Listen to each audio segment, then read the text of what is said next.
division of labor. You must not be everywhere. There are people who are in that they are one Nigeria. They are talking about Igbo reconciliation. I have no problem with them. And they are doing a very great job. I have promoted them so many times. There's a group that their own problem, their own area of concentration is uniting all the Igbos. That is a very wonderful project. And they are doing very well. Each time I see their program, I promote it. The reconciliation of all Igbos across Nigeria in the 13 states. That is a very good project. And there are people, there are some other group again, who are focusing on bringing back home the Igbo businesses, establishing Igbo businesses back home, encouraging people to come back home. There are people that I know that specialize in that, building estate, encouraging people to invest in Igbo land. That is a cause. They focus on it. There are some that channel their own energy on Igbo cause. And there are some that are in the freedom of Biafra, which include the Igbo Biafrans. There are some that are in that agitation that is led by IPOB, the indigenous people of Biafra, under the command of our supreme leader, Mazi Nnamdi Kanu, which every one of us is under. As long as you are speaking about the issue of Biafra, you are under IPOB. You can't run away from it.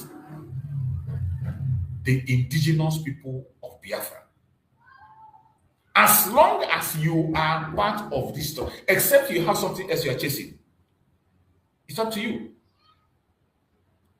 If you have a different project and you take yourself out from IPOB, it's up to you. But whatever you are doing today to get the freedom of Biafran people, it is under the supreme leader, Mazi Nnamdi Kanu, who established IPOB, which is the mega umbrella that guides all of us. And you can see that through his detention. In this detention, so many groups have sprung up, and everyone are submissive to the center, the supreme leader, Mazi Nnamdi Kanu. The aim is to free ourselves from Nigeria.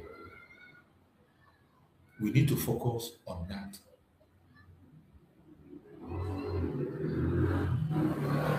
Yesterday was a massive message delivered. But some ignorant people, some people out of their own selfish interest, some people out of their own wickedness decide to speak against that very mega protest yesterday. A message that the voice of the people cannot be suppressed forever. That's what we saw yesterday. A message that demands for justice. Yesterday, a message that the demand for justice cannot be buried under intimidation. That is what you saw yesterday. The Biafrans once again showed Nigerian government that the message of justice cannot be buried under intimidation. You know, the last time we held such kinds of protest, and above all, it was a message that the call for the freedom of Mazi Nnamdi Kanu continued to resonate among millions who believe that the principle of justice and self-determination must be respected. Yesterday was an important day, but so many of us didn't pay attention. We are calling for recognition.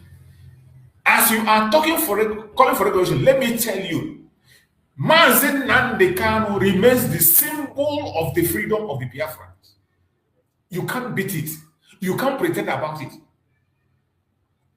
Anybody, before anybody recognizes you, the case of Mazi Nnamdi Kanu has to be on table. It should be on the table. There's no way you can get that recognition today without Mazi Nnamdi Kanu's case mentioned. Have you thought about that? The supreme leader of IPOB. The United States knows about his case. The state of Israel knows about his case. Remember, when Nigeria wanted to take his life, he ran to Israel. That was where he first appeared. Remember, during his case was mentioned in the hearing in the United States. If there is nothing again that pushes the Biafran question in the front line, it is the case of Mazen Nandekano. That is why nobody should take it light. When you hear about protests, release of Mazen Nandekano, anything that has to do with Mazen Nandekano, you must have to participate in it. Also, Mazen Simon Ekpa, whenever you hear anything that has to do with their cases, participate in it. Give your all to it. Don't wait for anybody to beg you. Don't wait for anybody to preach for you. On your own, do what you have to do. That is why I talk about people applying their common sense and thinking about the reality on the ground. It's very important to look at the reality. Sometimes when we come here to speak, we give you all the sweet word you want to hear. Some people will come and give you all the beautiful things you want to hear. The desire of every Biafran is to have freedom.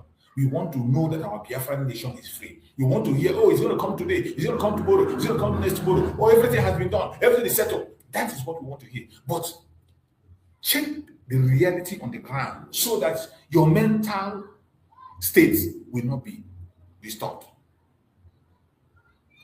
While those words of encouragement is coming, check the reality on the ground. The reality on the ground matters a lot for your own mental state. If you do not check the reality on the ground, I bet you'll be frustrated. If care is not taken, you might not even be alive to walk into the Biafra we are all aspiring. But God forbid. My prayer is that every single one of us will be in that Biafra. It is not enough for me to come here. I open Google, open information and tell you this and that and that and that and that. But what I am telling you does not align with the reality on the ground. That is the difference between some of us and what we have seen. Personally, I don't deal with only verbal issues. I deal with reality. On my own, after speaking, I look at the reality on the ground so that when I'm speaking, I know the limits to which I will speak. The reality on the ground matters a lot. It is not just about sweet words. It is not just about word of encouragement. It's not just about enticement. If I want to entice you and read story for you, I can do it. Give you your story, what you want to hear, and you will clap and you're away. But is it going to solve the problem? No. Today we will examine the aftermath of that historic protest. What it means for the Biafra movement and the future direction of the struggle for freedom. Stay with me, because what we are about to discuss may shape the next chapter of Biafra conversation. Pay attention, ladies and gentlemen, fellow Biafrans. The city of Aba has always been known as a city of resilience, industry, and courage. City of Aba is very significant when it comes to issue of Biafra. In case you don't know. In resilience, Aba, they are in the front line. Remember the Aba women. Remember what the Aba women did. How resilient they were, and they changed something. And from all the way, we know the issue of Bakassi, how Aba was able to, what was the origin of Bakassi? And you saw the difference Bakassi made in those days. So whenever you see Aba comes into an issue, it is very important, very significant. That is why some of us who are very attentive and following the event keyed in into that very protest. Anybody that understands the importance of Aba will not talk down on that very protest yesterday. It was meant for a purpose. But it's unfortunate that even in that protest, do you know that the IPOB, the DOS that Lolo Neka is promoting, did not support that protest yesterday. They were talking down the protest.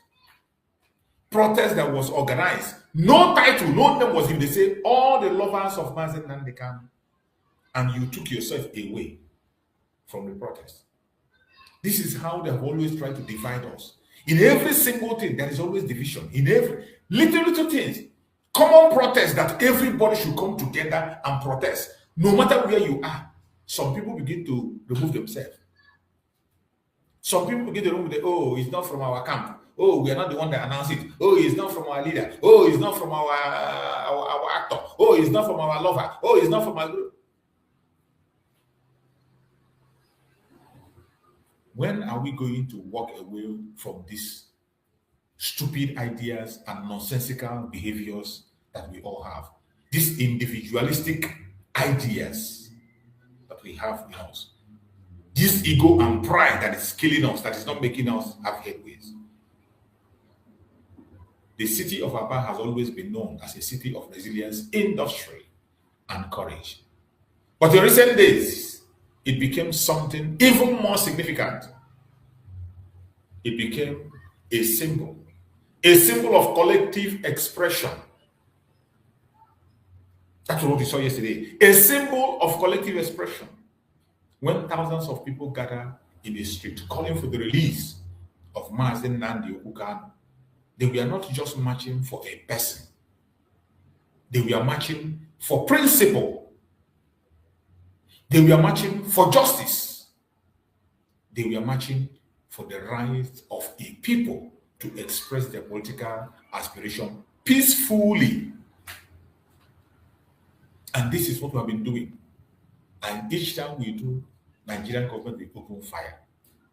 Yesterday, Aba took the front line and did it. We didn't have any loss of life. We thank Chukwu for that. The moments like these are not ordinary. They remind the world, the movement, are sustained not only by leaders, but by determination of ordinary people. Just like they have always said, you see, every time, even in the case of Mazen Nnamdi, they tell you, Mazen Nnamdi is from Abia State. Abia State is not sitting at home. Aba is not cooperating. Abia State is not doing it. Live from the pit of hell. Even when they know that they are participating. And yesterday you saw the march. So yesterday was significant and very successful. One of the most significant aspects of the protest resolved around the ongoing legal and political debates surrounding Mazen Nnamdi Kanu. Supporters argue that his detention has raised serious questions regarding human rights. Yes. Legal procedures and the broader issue of political dialogue in Nigeria.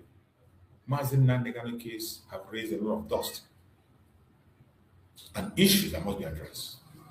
Across the world, many activists and observers have raised concern. Don't think that they're not watching. The whole world is watching. The whole world is watching. And they saw what happened in the case of Mazen Nnamdi Kanu, and they raised concern.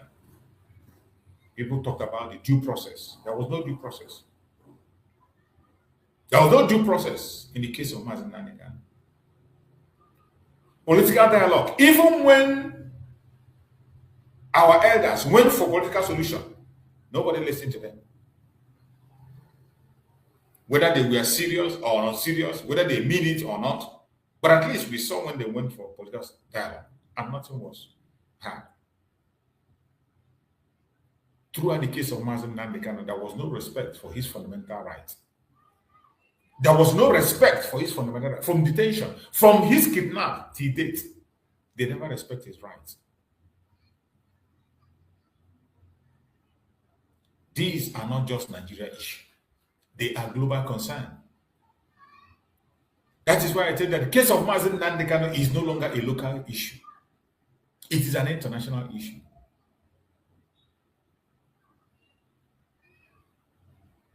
They are global concern because justice is not selective. Justice must be universal.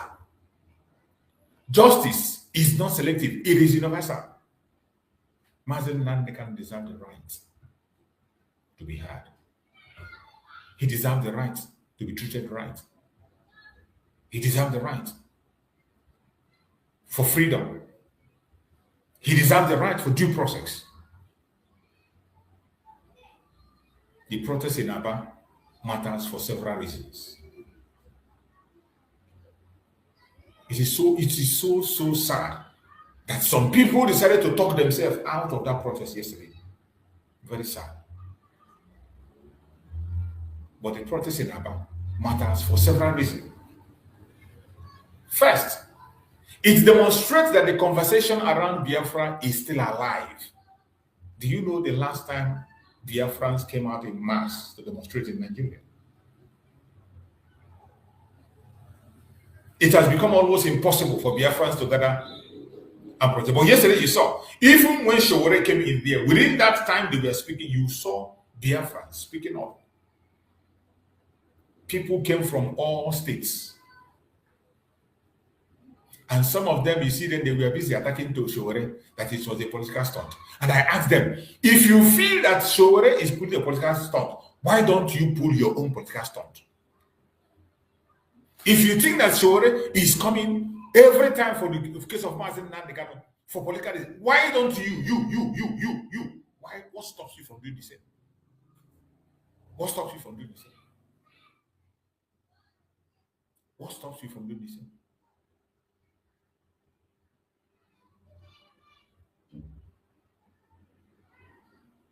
Secondly, it shows that the demand for dialogue about political future and identity remains strong among many people. The third, it signals the issues surrounding national unity, governance, and representation in Nigeria continues to generate debate.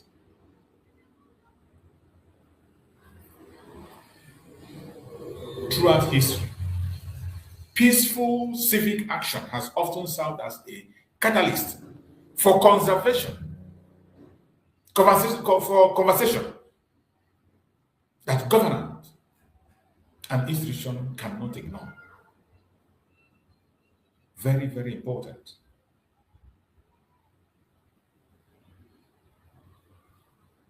That process shows that the issue of Biafra can never be ignored. It is not going down. Biafrans are not interested in your politics. We are interested in our freedom. We want to be heard. And that made it clear yesterday. The Biafra conversation is no longer confined to Nigeria alone. I hope you know that. Biafra conversation is not local anymore. It is now on the global stage. It has become a global discussion. Whether you like it or not, Nigeria cannot hide Biafra anymore. They cannot.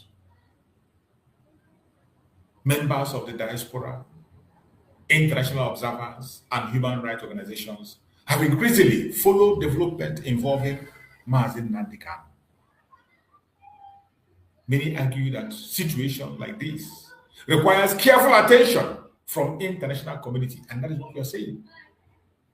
International community need to pay attention to the case of Mazen Nandekano before it is too late.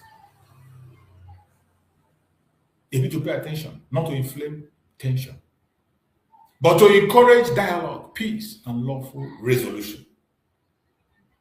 That is all we're asking for. Dialogue, peace, lawful resolution, which we already know what the resolution is. Because sustainable peace can only be built on justice. Every single thing you are seeing today, the crime, everything is based on the injustice in Nigeria. Until Nigeria learn to give Biafra the justice that they deserve, they will never know peace.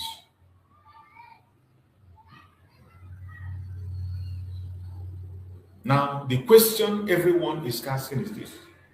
So many people are asking this question. Now we have done the protest. Now we have complained and cried. What happened next? That is what everyone is asking. What happens next? After the march, what next?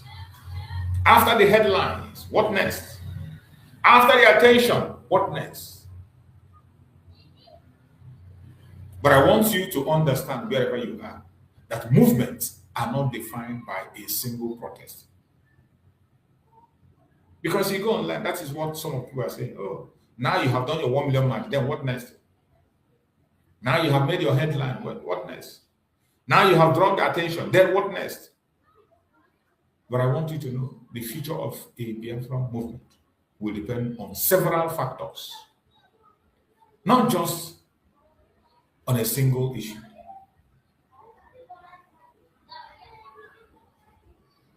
The future of Biafra will not be defined by only a single protest. No. They are defined by consistency.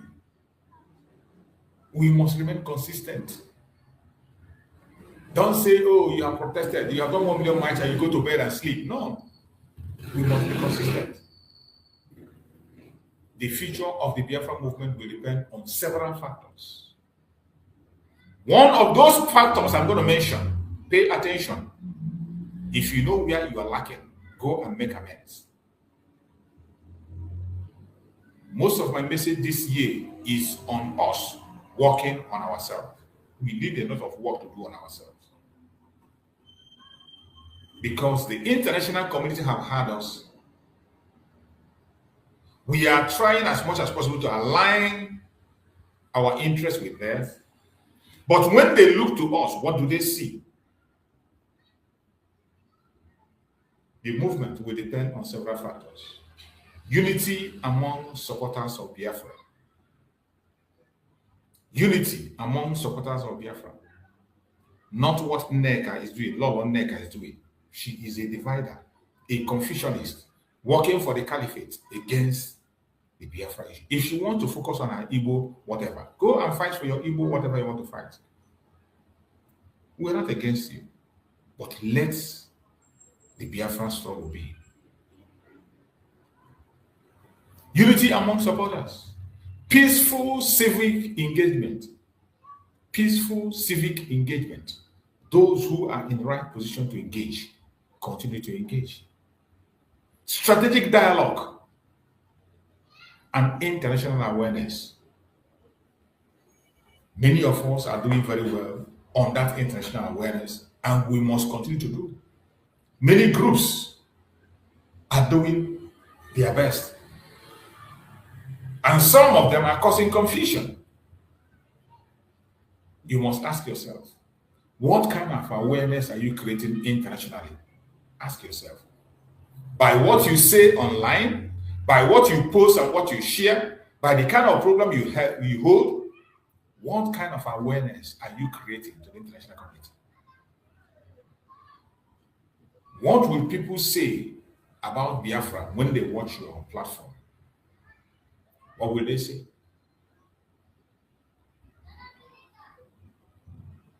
History teaches us that political movement evolves. They change strategies. They adapt. But one thing remains constant: the determination of the people who believes in their cause. Like the cause of Biafra, we are determined. And there is nothing that can make us to change. Not today, not tomorrow, not anytime. We must be consistent. Consistency is the engine of every movement. That is why Mazen Nandekano, in most of his messages, you say consistency is the key. That is one of the key that Mazen Nandekano gave us. Consistency. That you must be consistent. Not today you are talking about Biafra, tomorrow you are talking about something else. The next minute you are protesting, the next minute you are going about your ways. You must be consistent. Today you are sitting at home, the next one you are not sitting anymore. You must be consistent. Consistency is the engine of the movement of Biafra. Without consistency, momentum fades. Without discipline, unity breaks. Without strategy, energy is wasted. Just like today. So many people are wasting their energy because they have no strategy. So many people are wasting their energy today because they have no strategy. Supporters continue to call for the release of Mazen Nandekano and for dialogue regarding the political future of Biafra land. And we must continue. We also advocate for the release of Mazi Simon Ekpa in Joko. We will continue to call for his release because he has not committed any crime. It is so sad today that some people who claim to be the lovers of Mazi Simon Ekpa today are making him look like somebody who is violent. Simon Ekpa was not violent. Mazi Simon Ekpa was not violent. The only thing he did was to interpret self-defense to the Biafran people to defend themselves. That is all he did. He said he will not fold his hand and watch his people being buried any time. And he asked these people to defend themselves. He wasn't violent. He wasn't violent. The only thing he preached was self-defense. He encouraged his people to defend themselves. That was all he did. I don't see why that is a crime. Self-defense is the right of every man and woman. Even animals, things, they defend themselves. Plants defend themselves. But Nigeria made it impossible for people to use that self-defense, that the right of self-defense that Chukwuka gave them. International law supports it, African people and human rights support it, human rights law support it, Nigerian law itself supports self-defense. But yet, when Biafrans activate self-defense, they call it violence. That was what they did to Mazi Simon Ekpa. Today, everybody is looking at him as a violent person. Even people who claim to love Mazi Simon Ekpa. Some of us today, when you see the way they talk in their program, you see that they are trying to tell you that Mazi Simon Ekpa is violent, that they are not violent. That is what some of us preach in their platform. That now you want to use a more silent and quiet approach. So Mazi Simon Ekpa was using a violent approach. Is that what you mean? I can't understand it. Self-defense is the right of the people. Why they were buying our people right, left, and center? Were you expecting us to keep silent and watch? Were you expecting Biafrans to continue to die without acting? Were you not expecting us to defend ourselves? So how does that make Mazi Simon Ekpa a violent person? He was never violent. We never saw him commanding people to go and kidnap anybody. We never saw anybody that came and testify and say Mazi Simon told him to go and kidnap, or Mazi Simon told him to go and kill an innocent person. No, that never happened. There has never been anybody caught anywhere and the person confessed that Mazi Simon Ekpa sent him. The only message he was preaching was the people should defend themselves. But today, some of us, when we talk, we make Mazi Simon look as if he was violent. He was never violent. Not at all. And we will continue to advocate for his release. Finland authority must release him. Every single thing that they accuse Mazi Simon Ekpa today is still happening and have doubled in Nigeria. The loss of life have increased since then. More people have died since they kidnapped Mazi Simon Ekpa. More people have lost their life. More people have lost their life than any other group. And we cannot accept that. Not today, not tomorrow, not ever. We will never accept that. Whether one agrees or disagrees with the movement, the central issue remains the same. Dialogue is always better than confrontation. Dialogue is always better than confrontation. But the Nigerian government doesn't want dialogue. They don't want dialogue. They prefer confrontation at all times.